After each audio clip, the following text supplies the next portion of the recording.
6月23日，以祝福承受福氣。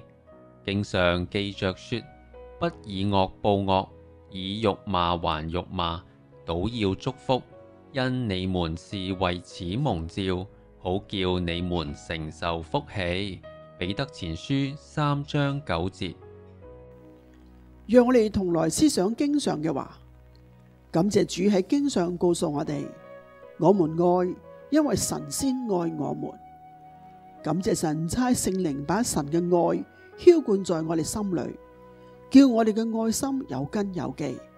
信徒間能夠彼此造就，尤其年長嘅一輩，更當主動祝福新一代，還要奉主嘅名為他們禱告，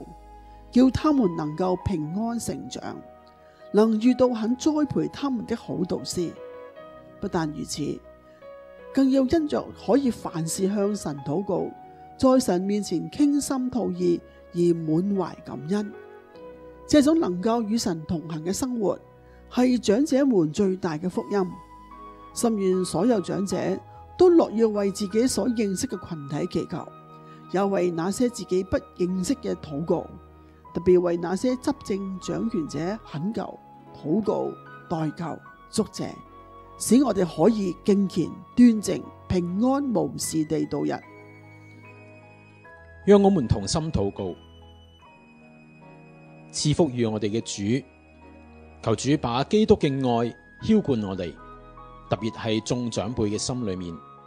叫我哋眾人有言有語地宣告神嘅豐盛，要充滿自己嘅家族，充滿自己嘅世世代代。哈利路亞！愛我哋到底嘅主，我哋祈求主嘅愛大大激勵眾長者嘅心，叫佢哋切勿因年輕一輩冇時間和自己說話而氣餒，都要因為可以跟神說話而心意更新，滿心喜樂，更要用心渴求尋找更多神嘅話語嚟祝福眾人，祝福城市，祝福國家。